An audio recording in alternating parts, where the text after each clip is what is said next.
With all the questions and controversy around NIL and rev share, the next few months will define Cohen's legacy at Auburn.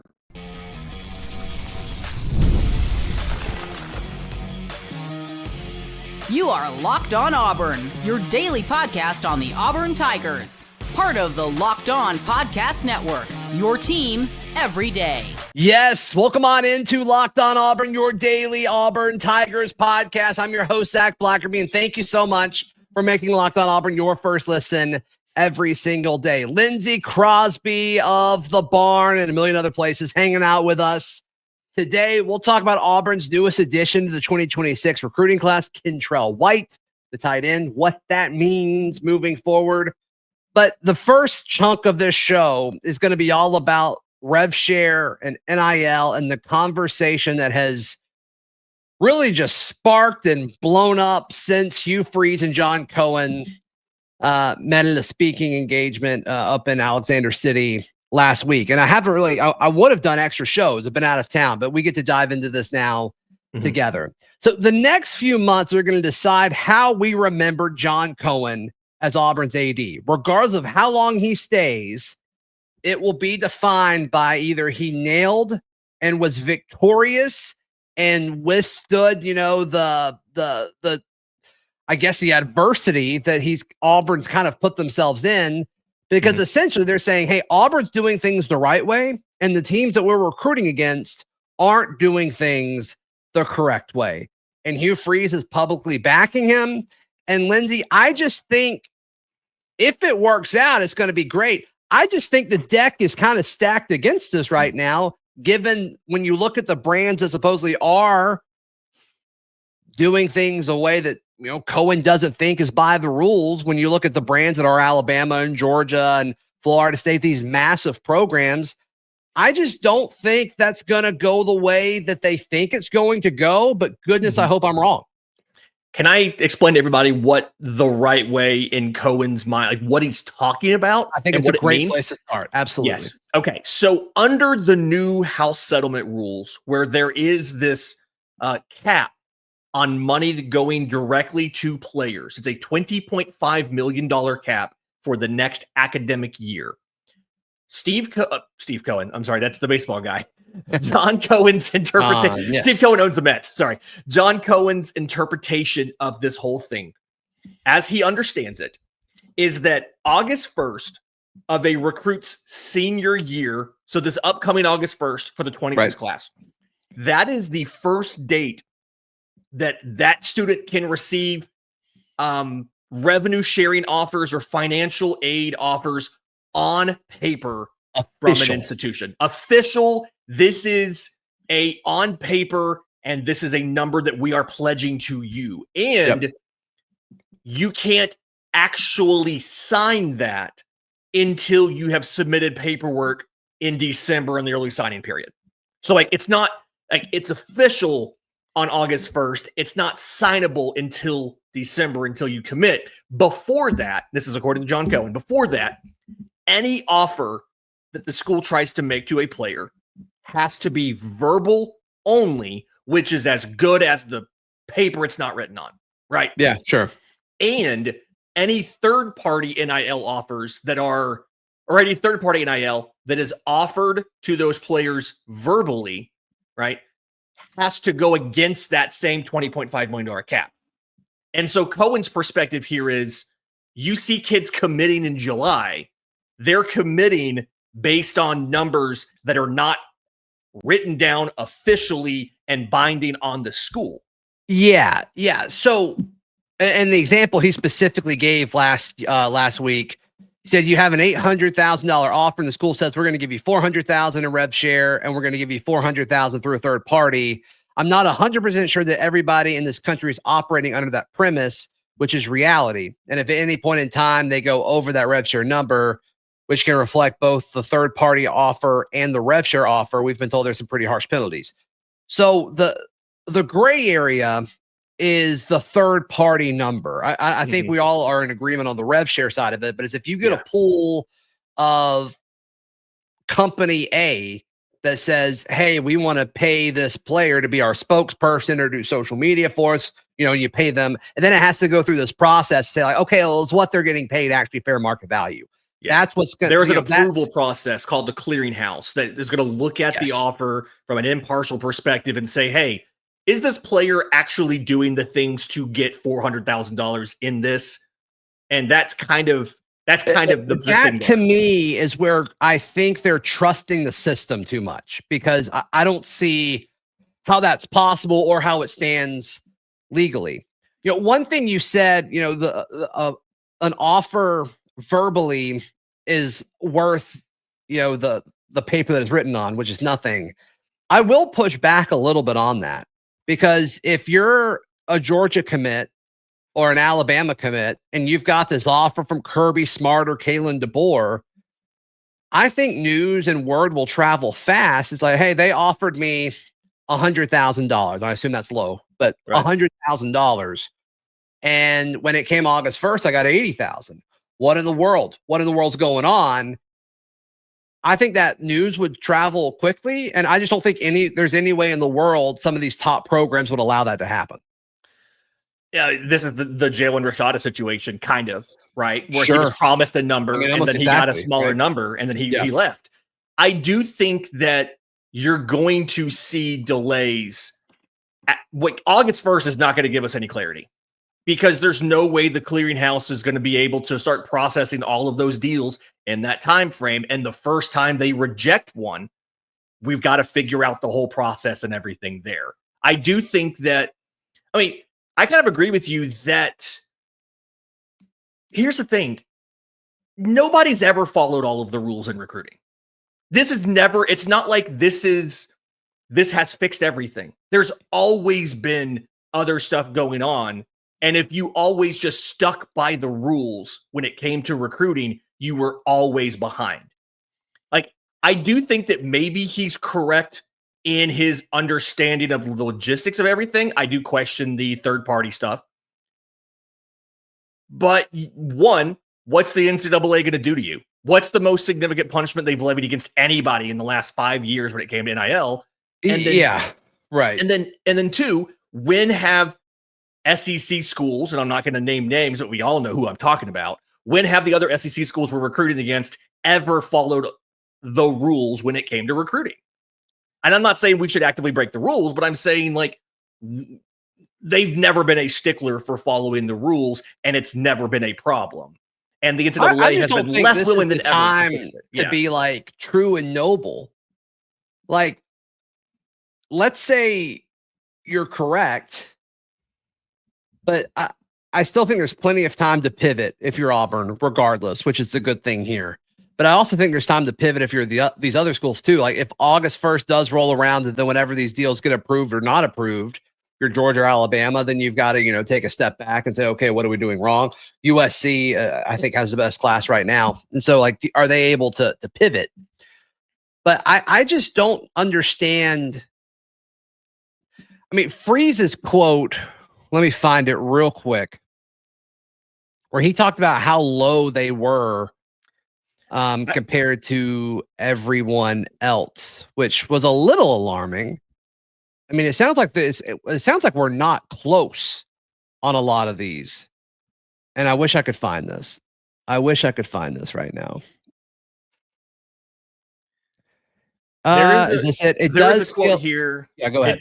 It's hard to feel great when you're not one of the top ranked recruiting classes, and I think Auburn should be. That's according to Hugh Freeze. But I'm confident in our administration and the way that they lead, and trust them immensely that we're doing things the right way. All right. He went on to say, it does seem kind of strange that we're like some of the lowest range of numbers. We're really, really low compared to some. And I'm trying to figure that out, but I do think it will shake out in the long run, but it's complicated and hard to sit there and feel great about it. And that to me, it just seems like we're operating in a gray area, and there shouldn't be a gray area. Oh, yeah. And that's Cohen's job to navigate all that. And they've hired people to manage this. And if they're wrong, that's how you're going to be remembered forever, is the guy who whiffed on rev share at Auburn. Yeah, this is anytime there is a fundamental change in the way that something's done, your options are either jump in all the way, going as far as you think you can, and then be prepared to pull back a little bit if you need to, or sit back and wait for the dust to settle and to know exactly what's allowed and not allowed, and then ramp up more if you need to. And I think when it comes to things like talent acquisition in the conference you are in, it is very hard to sit back and say, we're going to wait for the NCAA to provide clarity on this unknown situation, because they're infamously known for being very and I'm not really clear worried with about everything. the NCAA in this, because like I don't even know if they're the ones dishing out punishment. I think it's more of this NIL clearinghouse situation. But Yeah. there's still like gray area is existing where it shouldn't. And I want to jump more in on that in just a second, right here on Locked On Auburn. Today's show brought to you by our friends at Game Time. Lindsay, can you imagine buying tickets to anything and not using the Game Time app? Listen, baseball is a perfect sport for Game Time. They play all the time. You might like, oh, hey, look, I can go check out this awesome starter tomorrow. Let me hop into Game Time. I'll get clear seat views. I'll know exactly what I'm looking at or what I'm going to be looking at. And the prices get lower and lower the closer you get to first pitch. Yeah, last minute deals. You could save up to 60% on their last minute deals. Just 30 minutes before first pitch. Or hey, it's summer. A lot of concerts and events going on there as well. You can get all those tickets there at Game Time. Take the guesswork out of buying tickets with Game Time. Download the Game Time app, create an account. Use code LOCKEDONCollege for $20 off your first purchase. Terms apply. Again, create an account and redeem with code LOCKEDONCollege for $20 off. Download Game Time today. Last minute tickets, lowest prices guaranteed. Lindsay Crosby hanging out with us as he does pretty much every Monday. Not the last few weeks, but pretty much every Monday. The gray area, if you're John Cohen, if you're an athletic director for an SEC program, I just like, this is the kind of thing where you can't be wrong on. You can't be wrong on it. And I think it's implied of like how awful it would be if he is wrong or just gets, pulled over on the fact of like, yeah, we told you these rules and you're following them, but we actually can enforce them, which I think is a very realistic scenario. It actually might be the most likely scenario, sadly. But let's turn this around just for a second. Okay. What if John Cohen's right? What if John Cohen's right in all of this? And all of a sudden, it's like, oh, okay. Well, Auburn has actually been telling the truth to all these recruits. I mean, imagine how powerful that could potentially be, especially if you kind of turn it on and prove it on the field this year. Is that the most likely scenario? Personally, I don't think so. But it's not the most unlikely scenario, which I do think is promising. Yeah. What I think that does is if John Cohen is right, and your other schools are wrong, it gives Auburn the ability to not only go to them, and they've established this trust, like, hey, this is what we told you money-wise. This is what we told you why that money was being offered. And it gives Auburn the ability to say, we've been consistent with this number from the beginning. Yes. This other school told you this number, and then after you committed, they came back and they said, we can't do that. How do you know they're not going to do it again? So it gives you the ability to make your money go even and farther. also just a boost of credibility too. Yeah. It's like, hey, we understand how this is going on. We understand how this is working. The other side of this is like, it is, man, I don't love it. I don't love the effect of this, when we talk about the cause today, but it is nice to know that that's the issue. Like the issue of Auburn's 2026 class. I mean, everybody was flipping. You're getting second or third for all these guys.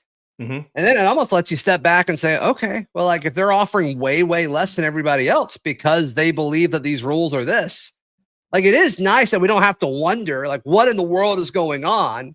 I do like that. Now I don't like the actual, result of all of it. Yeah. But the whole narrative of like, you got to win. Well, duh. But like, that's like, these kids knew that when they were visiting Auburn or committed to Auburn, and it didn't deter them then. it does make the whole situation more clear, which I think is good. It's not great because of, the implications of it, but I do like that we have answers and we don't have to do show after show after show talking about what in the world is happening at Auburn. Yeah, it does explain, like, this is one of those things that's like, hey, if you didn't play that, like, an extra round of golf on Tuesday, it wouldn't have changed anything. Like, it does kind of explain away the common complaint that has broken out outside of college athletics. I saw an article on Golf Digest about this. Yeah, Golf Digest grabbed the Hugh Freeze is addicted to golf thing. Yeah, it's gotten outside of college athletics, but it does kind of provide some clarity. And it's like, hey, like, he's like, we're doing everything we can. We're not losing because I'm on the golf course. We're losing because we don't think we can match the money that other teams are offering because we don't think their offers are going to be approved or valid or whatever. I do think there is a middle ground here that we are not discussing that, to me, is almost the worst case scenario. Because we've talked about what if Auburn's right and you get the credibility, the other teams have to back off. We talked about what if Auburn's wrong and you're behind the 8 ball. What if the middle ground is they, and by they, I guess the clearinghouse, the NCAA, whoever's doing this, come out and they say, the governing body of college athletics now, whoever that is right now, come out and say, hey, you guys did all of this stuff not understanding correctly. Okay, you gave all these larger offers than we intended for you to be able to give and everything. We're gonna let these stand, but going forward, here are the rules. That'd be bad. That's the worst of both worlds, because not only was Auburn not competitive with those situations, but there was no punishment given to the teams that did these under the guise of you didn't understand versus you willfully broke the rules. It's kind of like you act first and ask for forgiveness later. And it feels like in recruiting, we should be right now. It feels like in recruiting, things that are legitimately the lifeblood of your program, that's probably where you should be operating. Going as far as you can with the understanding that even if you have to pull back a little bit, you did everything you could. We're waiting in case, like, these other schools are told they have to come back. We should be out there with them preparing to come back if we need to. Like, they're not going to come in and say, hey, here's these heavy-handed punishments on you for going too far, because 1, they don't punish anybody when it comes to NIL for anything anymore.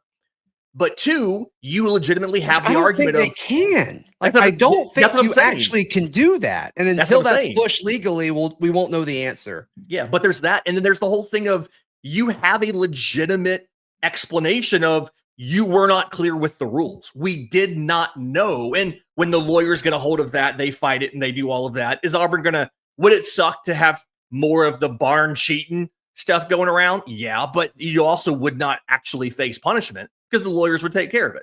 I just think that's where we should be. I don't think people care about recruiting violations anymore. Like, it used to be like, oh, they're like, who cares?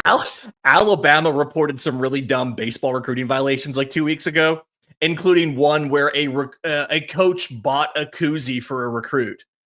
Yeah, and it's whatever. Just like cares? Nobody cares. It's the stupidest stuff in the world. It's just it used to be this whole quest for you look for the stupid. I don't know how clean we are, but now it's just like, do whatever it takes to get guys. Who cares? Like, the veil has been I don't know. We're all looking behind the curtain now, and it's like, I still love the idea of we're going to self-report these incredibly minor, tiny violations and self-sanction ourselves just so that you don't pay attention to anything else that we may have done. I just love that. That's always been the thing. They bought this koozie, and so now they have limited themselves to one less visit from that player next season because of buying him a koozie one time. And he has to give the value of the koozie to charity. And it's like, this is so stupid. This is so dumb. It's like $4. Yeah, walking like a $5 bill down to the Humane Society or whatever. It's like, okay, great. Like, we all feel good. That's awesome. Yeah, we're good. Awesome. We took care of this. Right, look at us. Yeah, great. I mean, there's still people that look at Bruce Pearl, outside of Auburn, obviously, that look at Bruce Pearl negatively because of the whole took a recruit to a cookout thing. Like, what are we doing? What are we doing here? So, all right, let us know your comments down below. Barn cheating. Barn cheating, Paul. Barn cheating. Yeah, sometimes it's just fun to say that about your rival, which I get it. I get it. Hey, Auburn got a commit over the weekend. Okay. All right. Wonder what they promised him. That's next, right here on Locked On Auburn.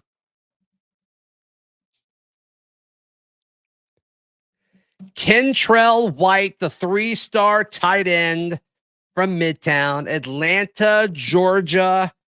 Kentrell White, I mean, all of his highlights are pretty much all of his highlights. Like he's out wide at wide receiver. Projected to be a tight end at the next level. He's 6'4", 210, according to his 247 page. And I mean, it seems like a solid athlete. You got to assume because he's a primary receiver in his offense right now that he's going to be more of that receiving tight end role, which kind of makes sense when you look at, who will be coming back next year. With Hollis Davidson and Ryan G kind of being the main guys that you would think that he would play with in 2026 and beyond. So I like it. I mean, I'm not going to it certainly seemed like he wasn't the first choice, right? I mean, they missed out on JC Anderson, who went to Ole Miss. Yep. And then Xavier Tiller, who I actually don't know where he ended up, but he did not go to Auburn. And there's so some time to flip these guys. Yeah, for sure. But I do like his tape for sure. It's just, we'll see how he's used. Xavier Tiller went to FSU. Seems like Auburn's getting second to like everybody at FSU, which everybody's like, you just got to win. It's like Auburn won more than FSU last year. It's like, that's not it. And now we know that's not it. So that's good. That's comforting to know. But I like Kentrell White's tape. He moves well. His hands seem solid. It's going to take time for him to play because he's got to learn how to block at the SEC level. But that's pretty normal for, pass catching tight ends. So I didn't have the biggest, I like it. It feels like tight end's the hardest conversion you have to the college game because you have to learn how to get open in college. Yes. And then 2, you have to learn the blocking side of it. There's in essence, like tight end, if you think about it, it's kind of one of the harder positions because you're at different times, you're either working as an extension of the offensive line or as an extension of the pass catching group. Like it's super hard. He did have a quote, and I believe this came from 247. Got this quote from him. Shout out Christian Clemente. Yep. Yeah. Being asked about converting to tight end from wide receiver. Quote, I'm excited about that. Some people think it's kind of weird when you just switch to tight end when you've been playing wide receiver for your whole life. I see it as an opportunity because it's going to be mismatches on the field with me being 6'4" and I'm fast with a linebacker guarding me. I do think that getting the guy who has okay speed for a wide receiver, converting him to tight end, provided the physical frame can match up, does give you the ability to better guarantee a mismatch. I do like that. It feels like that's a good little value thing you can do there to try and get a little bit of additional impact outside of the stars. Because he's rated as a 3-star as a wide receiver. He might be better than a typical 3-star tight end would be for a pass catcher. Yeah, we'll see if he does more of that stuff his senior year of high school. Yeah. I doubt his coach cares that much, but we'll see if they want to use him in that way. But I don't know. I'm sure he sat down with Freeze and they went over Rivaldo Fairweather's tape. I'm sure they went over Evan Ingram's tape. And I could see how that would be appealing based on the way he plays the game. So I like it. I do think it's interesting that you could have both him and Perry Thompson on the field at the same time. I feel like Perry Thompson's another guy who could do that sort of hybrid role where he spends some time doing traditional tight end stuff and some time doing wide receiver stuff. I do think that's an interesting development there. He's big. Yeah, Perry's he's big, big, he's strong. sure. And I just find that interesting if you could kind of and he was known for that at Ole Miss, right? He had that kind of flex thing. There's tight ends that were super athletic, could catch a lot of passes, but still make things happen. And he put guys in the league at tight end. And so I do think there is a path there to have a different type of tight end on this team than we had under Rivaldo Fairweather. Yeah, I mean, I think Evan Ingram's still in the league. I think. I believe I played against him in fantasy a few times last year. So then Hollis Davidson is kind of the guy that we're assuming will be the pass catching tight end between him and Ryan G. With them signing 2 tight ends last year. And this is a position group where it would make sense for them to sign multiple tight ends this year with Brandon Frazier and Preston Howard has another year. I believe he's just a junior, but would make sense. Rico Walker left. I don't think they were really expecting that to happen. So it would make sense from a number standpoint for them to get another tight end and then also maybe add one in the portal this offseason to kind of fill out that room. That wouldn't be crazy. And so if they get Kentrell White, do they get more of a blocking tight end to accompany him to kind of do the same thing that they did with Hollis Davidson and Ryan G? That would make sense. That would make sense. So I don't think it closes the door on everybody in the tight end room, but something worth monitoring for sure moving forward. So there you go. Kentrell White, welcome to Auburn. Lindsay, how can people check out everything you've got going on? I'm on social media at Crosby Baseball. Speaking of the baseball's hot and heavy, bravestoday.com. We're doing Atlanta Braves stuff all the time. The Braves Today pod, as well as the Locked On Braves postcast after every single game, and MLB Game Night recapping every single game for the Locked On Podcast Network. Tons of stuff. And then the Auburn baseball content, including some fun Team USA stuff over at thebarnauburn.com. Ooh, yeah. Be sure to give Chris Rimberg having an off season. Safe to say. Happy belated birthday, Chris Rimberg. It was Saturday, by the way. Oh, happy birthday to him for sure. Please like the video. Please subscribe. We'll see you next time. This has been Locked On Auburn.